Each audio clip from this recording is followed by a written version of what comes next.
C'est un trou de verdure où chante une rivière, accrochant follement aux herbes des haillons d'argent. Souvenir des colliers des premiers vers du Dormeur du Val, d'Arthur Rimbaud. C'est ce qui vient naturellement à l'esprit quand on flâne le long des rivières du pays de la Haute-Lys. Un pays toujours très rural, où les fermes ne sont pas encore industrielles, où les haies et les saules prennent de petits airs de bocage.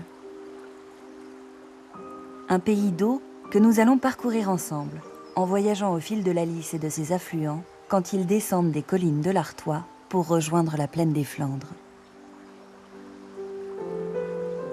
Cette balade, nous la commencerons aux sources de la Lys avec Philippe Vincent et ses amis randonneurs. Sylvie Lemaître nous invitera dans le majestueux château de Créminil. Puis nous suivrons pour un temps des pèlerins venus de très loin pour traverser le pays. À Thérouanne, nous aurons rendez-vous avec l'histoire avant de rencontrer un créciculteur du village de Blessy. Enfin, Gérard Robert et Jean Fournier seront les guides de notre dernière étape à Aire-sur-la-Lys. La Lys prend sa source dans le haut pays d'Artois, à Lisbourg, d'où elle jaillit par une faille dans le sous-sol calcaire. Puis elle coule tranquillement vers Verchin, où déjà de petits cours d'eau confluent vers le lit principal. C'est ici que nous rejoignons les randonneurs de l'association Horty. Ils sillonnent le pays pour le plaisir et ils adorent briser, dès qu'ils le peuvent, les clichés encore associés à leur région. Tout est vert ici, on a l'habitude de dépeindre le Pas-de-Calais comme étant le noir pays. Et ben non, c'est l'inverse, ici c'est tout est vert. On est tout proche de la source de la Lys, on est dans la commune de Verchin, petit village, rural, mais alors avec une église absolument magnifique, puisqu'il y a un clocher tors. Donc le clocher tors, il y a des légendes qui disent que le clocher se serait tordu en regardant passer les belles. La réalité, c'est que certainement la charpente a été faite avec du bois vert, et une fois que la toiture a été installée, la charpente a continué à jouer, donc le clocher s'est tordu. Et puis on a un magnifique château qui est niché dans le creux du Vallon, qui est un château du XVIIIe siècle, avec un magnifique étang devant lui qui est alimenté par la Lys. C'est un décor de carte postale, tout simplement. On est à la limite du Ternois, et ce sont complètement les collines de l'Artois, qui s'avancent après vers la plaine de la Lys. La Lys va suivre les collines jusqu'à Aire-sur-la-Lys, où là, elle rencontre le plat pays. Ça reste un paysage de bocage, même si l'agriculture a quand même bien transformé le paysage en quelques années, quoi. Il reste des arbres. On n'est pas dans une logique d'agriculture extrêmement intensive, avec de grandes parcelles de terrain et des gros tracteurs qui viennent tout retourner. Alors quand on nous parle de plat pays, moi ça me fait toujours rigoler, parce qu'on est là dans le haut pays d'Artois, et on est ici à 180 mètres d'altitude, et la Lys qui coule dans le fond de sa vallée. On ne veut pas randonner, pour faire du kilométrage, pour faire de la performance. On veut vraiment randonner dans un but de découverte des territoires, d'échange aussi. C'est vraiment l'échange qui nous intéresse, le partage d'une aventure, d'une découverte, et puis faire ça avec beaucoup de convivialité. C'est ce qui nous intéresse le plus.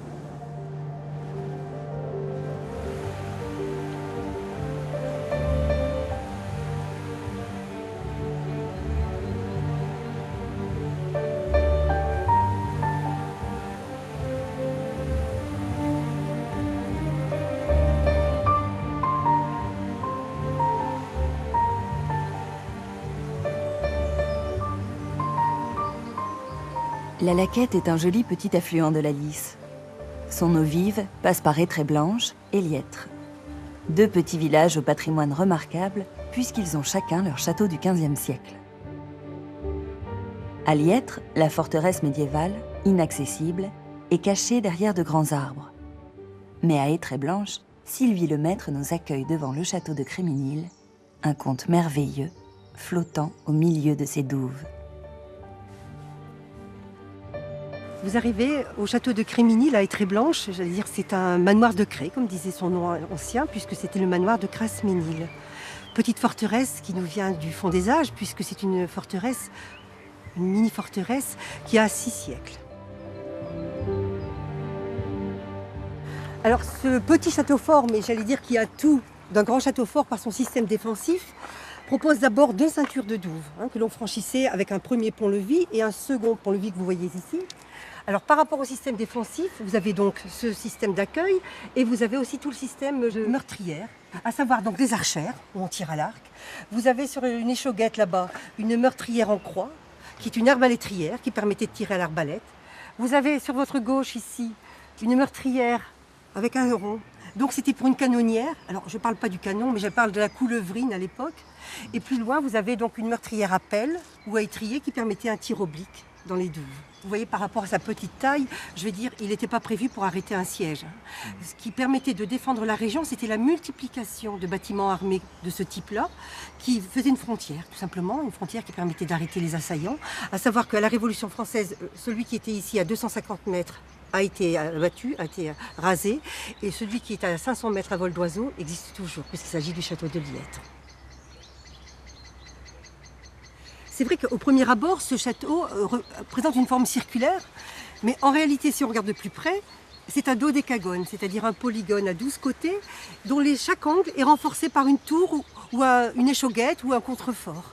L'échauguette, c'est une tour en saillie qui permettait... Donc ça fait partie du système défensif d'un château comme celui-ci, hein, de tous les châteaux forts d'ailleurs. C'est la tour en saillie qui permet d'observer et d'avoir un angle de vision beaucoup plus important pour voir qui arrive. Et alors, on dit en ancien français, échauguette, c'est guetter au chaud. Là, on arrive au contraste des styles. La partie médiévale s'est effacée au profit d'une partie qui a évolué au fin 17e, début 18e.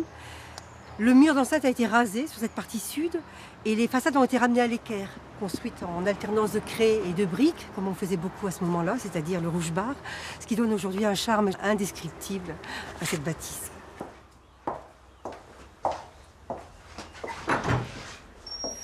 Alors ici, vous arrivez dans la salle de garde. C'est la salle la plus ancienne du château. Tout est en pierre blanche. Je rappelle qu'on est à Étré blanche. Historiquement, Estrella blanche. Le sous-sol, c'est de la craie. On n'allait pas au bout du monde chercher les matériaux, on prenait ce qu'il y avait sur place. Cette maison n'a qu'un étage. Et c'est à partir d'ici que l'on peut mesurer, j'allais dire, la hauteur du bâtiment à l'intérieur. Hein. Alors qu'il peut, j'allais dire, quand il est baigné dans la lumière, paraître relativement petit. Ce château, j'allais dire, prend sa pleine dimension quand on voit ici la succession du rez-de-chaussée et de l'étage. Alors là, vous rentrez dans la partie qui a été aménagée comme pièce de vie. On est dans une salle à manger, ovale, de style directoire. Alors vous pouvez constater aujourd'hui que ce sont des pièces relativement petites, où j'allais dire la vie familiale est tout à fait possible. C'est un endroit qui suscite de la passion, qui a un charme fou, qui nous fait rentrer dans l'histoire. C'est l'engagement d'une vie. À quelques kilomètres des Traies Blanches, Anquin-les-Mines et son joli moulin espagnol transformé en demeure privée. Philippe Vincent et ses amis sont à vélo cette fois. La vallée est particulièrement bien adaptée à ce sport. La circulation automobile est réduite et les petites routes de campagne sont nombreuses. Mais il y a quand même quelques obstacles, comme ce passage à gué de la Laquette.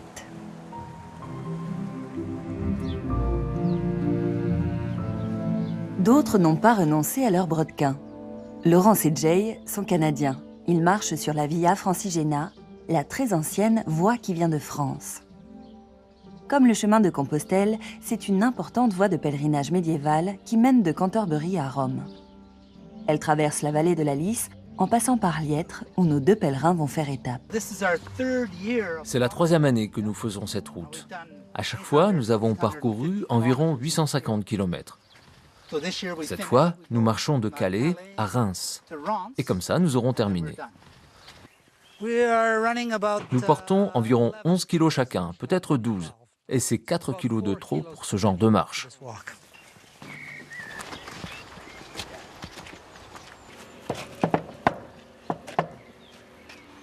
Bonjour.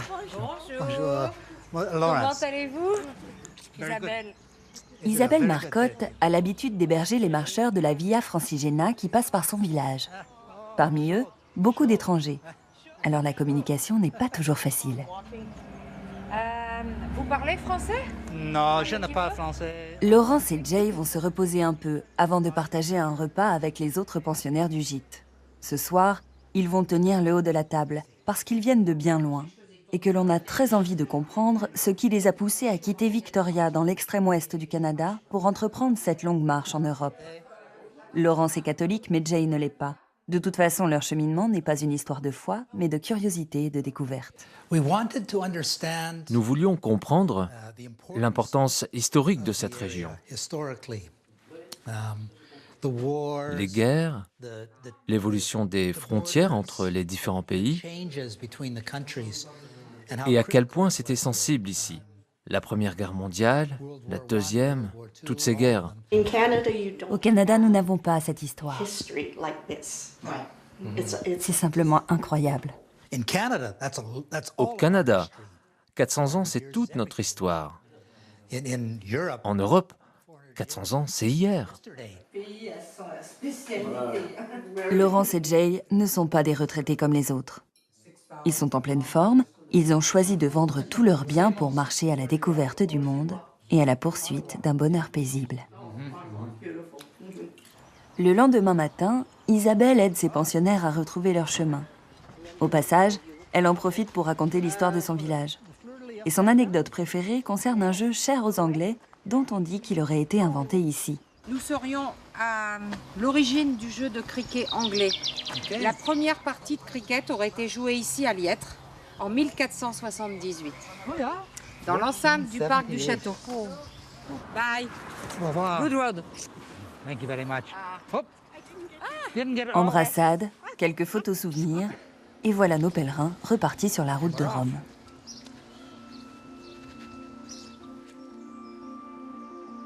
Au hasard de leur chemin, ils croiseront sûrement quelques vieux moulins abandonnés. Il y en a beaucoup sur le cours de la Lys. Ils servaient autrefois à moudre la farine, extraire l'huile ou encore broyer l'écorce de chêne pour produire du tannn, une poudre utilisée par les tanneurs. Aujourd'hui, les moulins ont presque tous perdu leur roue à aube et la rivière a repris sa liberté.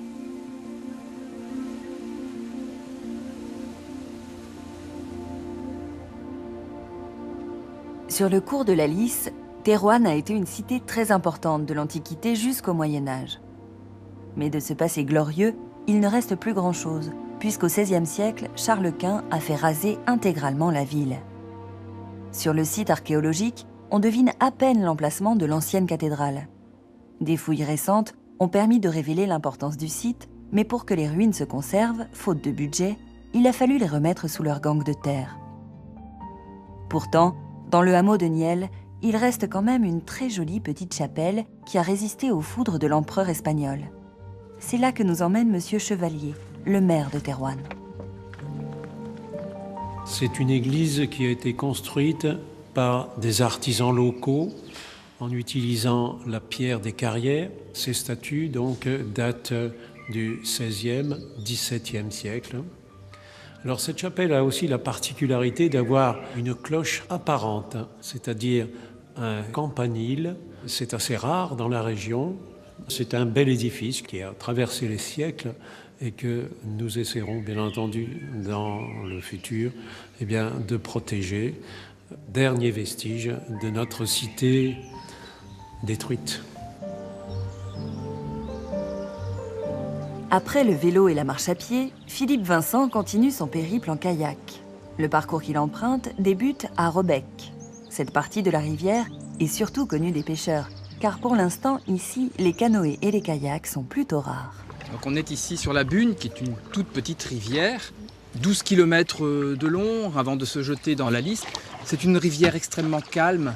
On n'est pas ici avec une rivière avec des rapides, avec des torrents. C'est une rivière paresseuse où il fait bon se promener, se laisser couler au fil de l'eau. C'est une balade extrêmement familiale.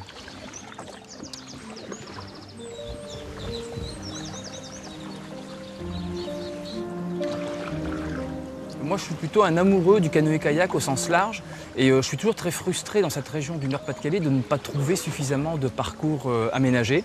Alors on en trouve maintenant dans le Pas-de-Calais, on en trouve sur l'Authie, sur la Canche par exemple, pas encore dans ce secteur-ci, et que le comité départemental de canoë-kayak par exemple s'investisse dans le développement de ce genre de parcours, ça me semble important et intéressant. D'un point de vue touristique tout d'abord, et puis on parle beaucoup maintenant de développement de sport santé et de sport loisirs. On est complètement dans cette logique-là. Blessy est un petit village sur le cours de la Laquette. C'est ici que Bertrand Bouclet s'est installé pour cultiver le cresson. Rien ne le destinait à cette activité, mais après des années dans la grande distribution, il a trouvé son bonheur ici, dans cet océan de verdure. C'est très très très agréable. Entendre le bruit des animaux à longueur de journée et avoir la chance de travailler l'été la tête au soleil, les pieds dans l'eau. Moi, c'est un cresson bio. Oui. On ne met que des produits naturels dessus pour le protéger et puis pour le faire pousser.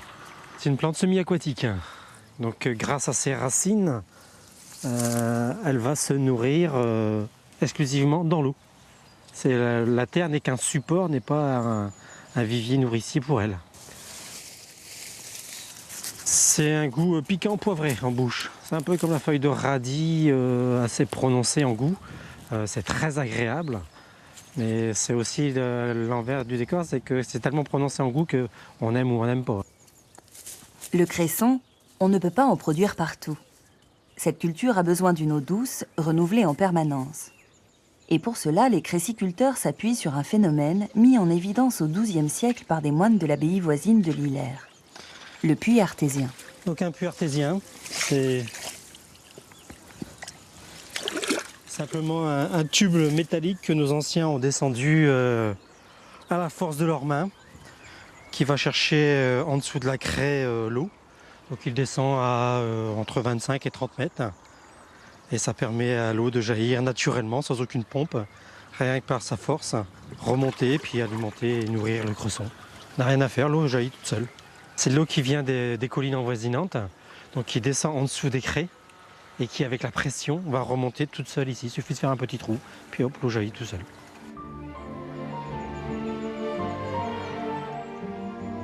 De Blessy à Aire-sur-la-Lys, il n'y a que quelques kilomètres. Ce sont les derniers instants de liberté pour les rivières de la Haute-Lys. Plus loin, le fleuve est canalisé jusqu'à l'Escaut. Aire-sur-la-Lys est depuis toujours une ville de transition entre la Flandre et l'Artois, et cette position stratégique a permis son essor. Le plus beau bâtiment de la ville se trouve sur un angle de la Grand Place. Orné de magnifiques sculptures taillées dans la pierre calcaire, le bailliage est le symbole du passé glorieux de la cité. C'est un chef-d'œuvre de la Renaissance flamande, élevé en 1600 alors qu'Aire-sur-la-Lys était sous domination espagnole. Pour Jean Fournier et Gérard Aubert, historiens locaux, le bailliage n'a aucun secret. De 1721 à la Révolution française, la salle haute du bâtiment a servi de siège au grand bailli de la ville d'Aire. Mais lorsqu'il a été construit en 1600, qu'est-ce que c'était ? Eh bien, c'était un corps de garde. À l'époque, c'était l'équivalent d'une police municipale. Et c'était les habitants de la ville eux-mêmes qui assuraient la sécurité de la ville. À l'époque, la ville est commerçante, prospère et surtout catholique. On demande donc à l'architecte de souligner sur la façade les trois grandes valeurs de la religion catholique. La foi, la charité et l'espérance. Histoire de contrecarrer les idées protestantes qui germent dans la Flandre toute proche. Pourtant, il s'agit bien d'un bâtiment à vocation militaire. Dans la frise médiane, c'est un catalogue des armes de l'époque. Et, chose curieuse, pour clore la frise médiane, à chaque extrémité, vous avez une coquille Saint-Jacques. Parce que les maires de l'époque, les commanditaires du bâtiment, étaient tous les trois membres de la confrérie de Saint-Jacques. Ils n'avaient pas forcément fait le voyage en entier. Hein. Ils avaient peut-être payé quelqu'un pour le faire. Mais quand on avait fait le pèlerinage à Saint-Jacques-de-Compostelle, on ramenait sur les plages de Galice les fameuses coquilles, c'est là l'origine vient de là, et la tradition voulait que l'on appose une coquille Saint-Jacques sur sa maison principale, ou sur son écurie, ou sur les bâtiments de sa ferme, pour les mettre sous la protection du saint.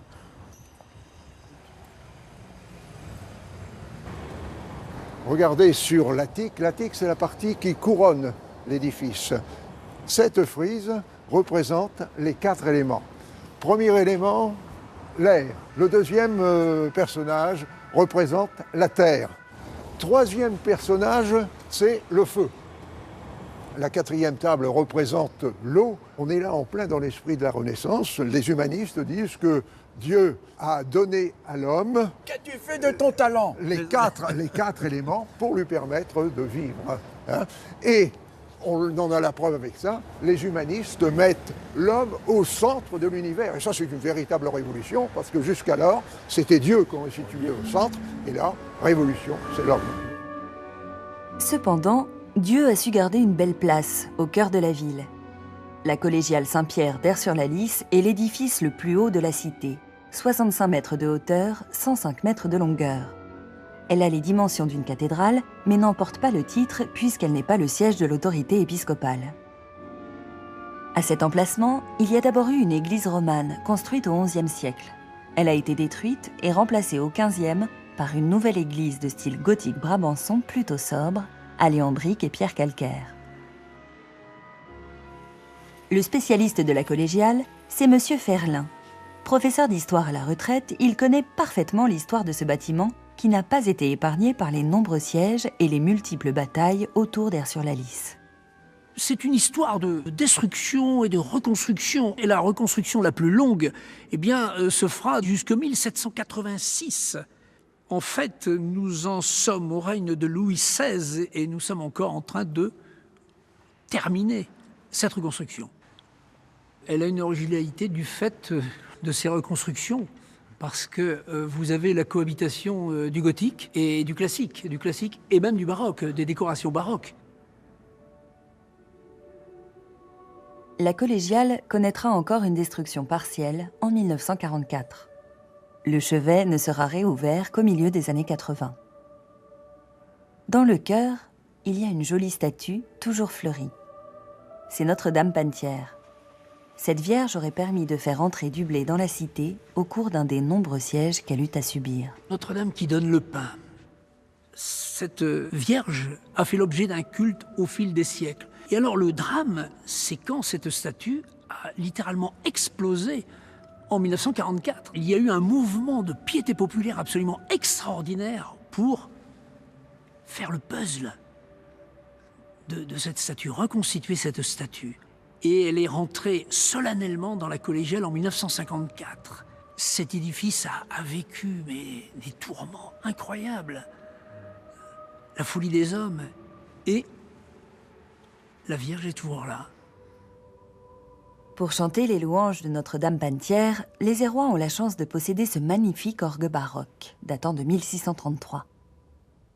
C'est le curé constitutionnel Courtois qui, à la Révolution, a eu la bonne idée de racheter l'instrument à l'abbaye de Clermarais.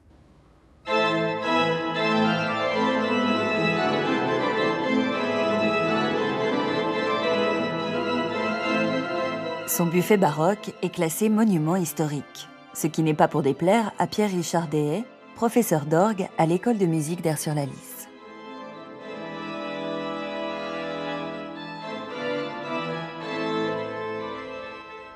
Aujourd'hui, donc, nous avons devant nous un vrai prodige de sculpture avec tous ces rinceaux où on voit des différents légumes, différents fruits, différents végétaux, avec tous ces masques feuillus.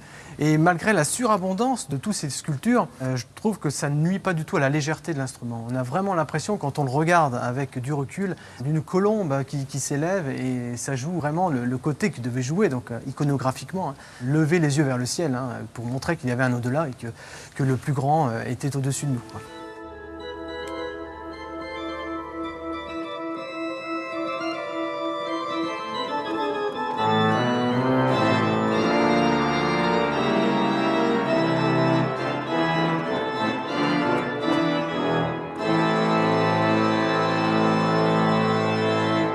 Dans le ciel d'Aire-sur-la-Lys, la collégiale a un sérieux concurrent.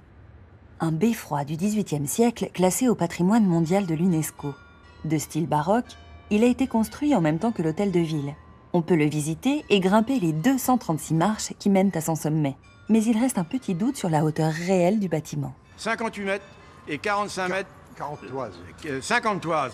50 toises, oui, 50 toises. Alors, 50 toises, pardon. 40 Non, 30 toises. Ah oui, 30 toises. 55 mètres. 30 toises, 58, 30 toises, 48 mètres. Ça dépend, 50, ça dépend du paratonnerre. Alors, la hauteur, à l'ancienne, selon la métrologie ancienne de 1715, 30 toises. Hauteur actuelle, 58 mètres. C'est le plus beau. C'est le plus beau, sans chauvinisme. Au point de vue équilibre et harmonie, c'est certainement le plus réussi. Équilibre, harmonie, éternité.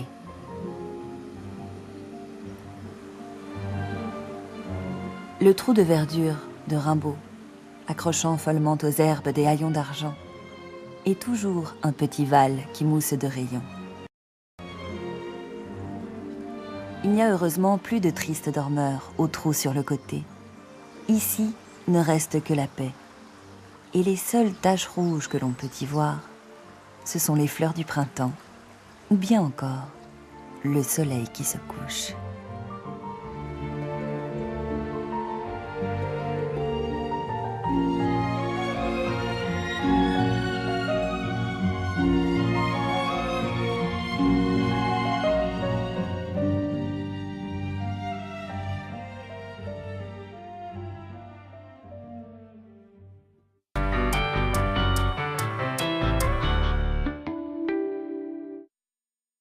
Mamie Nova.